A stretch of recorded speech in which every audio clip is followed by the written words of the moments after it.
নমস্কার বন্ধুরা, kitchen queen Sunita রান্নাঘর থেকে আমি সুনিতা আবার একটা নতুন রেসিপি নিয়ে এসে গেছি। তো আজকের রেসিপি হচ্ছে চিকেন। তো এখানে প্রায় 1 কেজির মতো চিকেন আছে। তো চিকেনটাকে আগে আমি ম্যারিনেট করে রেখেছি। পেঁয়াজ, হলুদ, লঙ্কার গুঁড়ো, নুন, সর্ষের তেল এগুলো দিয়ে সব ম্যারিনেট করে রেখেছি, তাও প্রায় আধ ঘন্টা হয়ে গেল। আর এর সাথে লাগছে লবণ, টমেটো আর কাঁচা লঙ্কা, শুকনো লঙ্কা পেস্ট,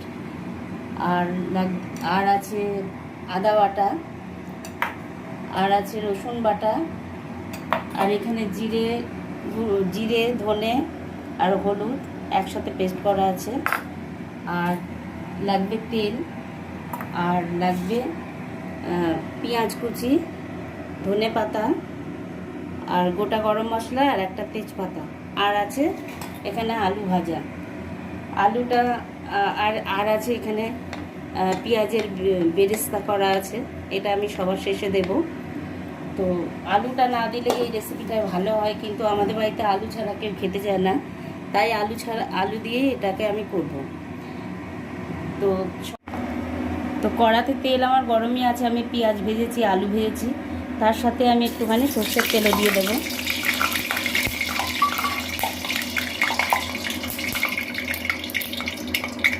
এবারে দেবো আমি গোটা গরম মশলা আর তেজপাতা,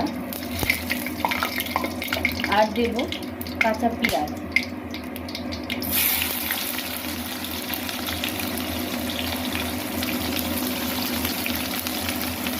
একটু কাঁচা পেঁয়াজ দেবো, এটাকে এবারে একটু ভেজে নেব।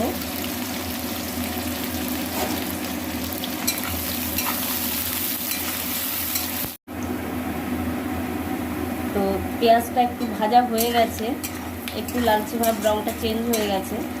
এখন আমি এর মধ্যে দিয়ে দেব আদা বাটা, রসুন বাটা,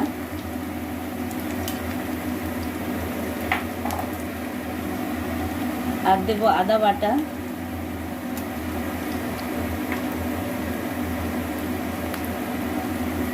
এবারে দেব টমেটো আর লঙ্কা বাটা।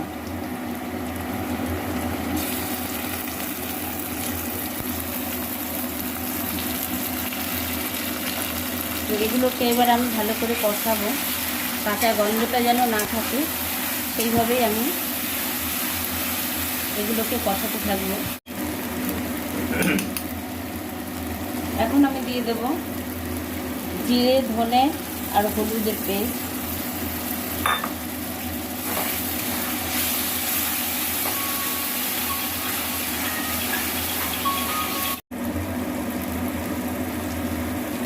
আর একটুখানি দেব চিনি।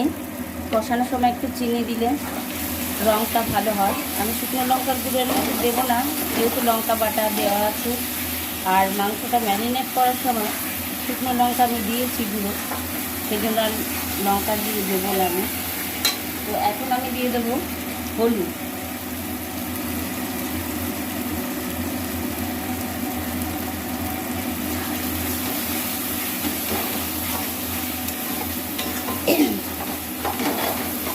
মশলাটা একটু ভালো করে ভাজা হোক।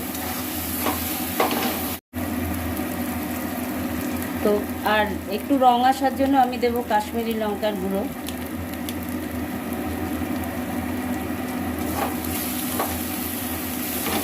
মশলাটা ভালো করে কষানো হয়ে গেছে।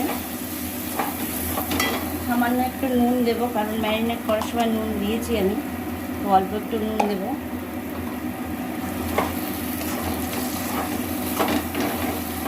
ভালো করে তেল বেরিয়ে গেছে মশলাটা, এখন আমি মাংসটা দিয়ে দেবো।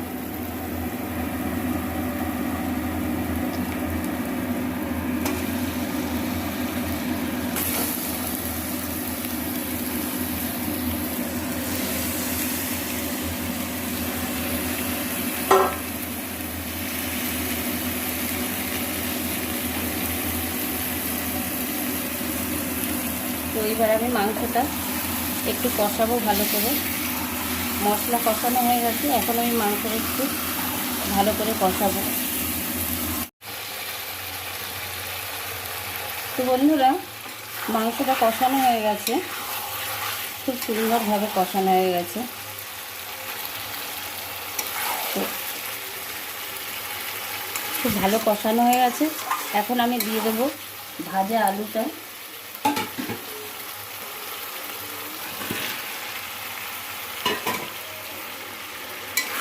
এবার আলুটা দিয়ে দিলাম। এবার নাড়াচাড়া করে আমি একটু জল দিয়ে দেবো। গ্রেভি করবো, খুব বেশি ঝোল করব না।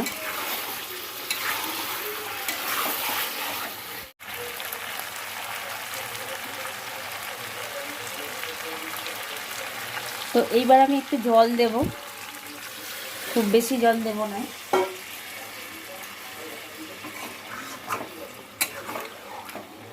যাতে গ্রেভি করা যায় সেই মতোই জল দিলাম।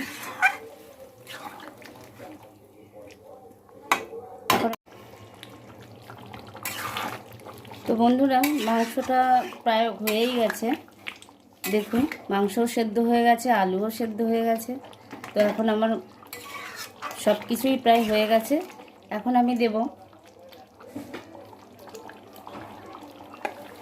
সেই পেঁয়াজ ভেজে রেখেছিলাম বেরেস্তা, সেটা।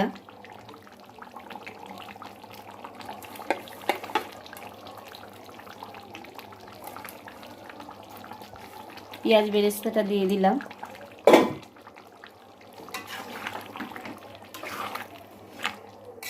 তো আজকে আমি যে রেসিপিটা করলাম, আপনাদের যদি ভালো লাগে লাইক, শেয়ার, কমেন্ট করবেন। আর আমার চ্যানেলটিকে সাবস্ক্রাইব করবেন। আর পাশে থাকা বেল আইকনটি প্রেস করবেন, যাতে আরও নতুন ভিডিও আপনারা দেখতে পান।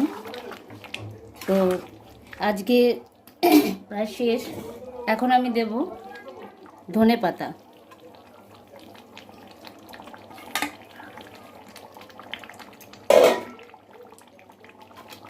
ধনেপাতা দিয়ে আজকে আমার রেসিপিটা কমপ্লিট করলাম।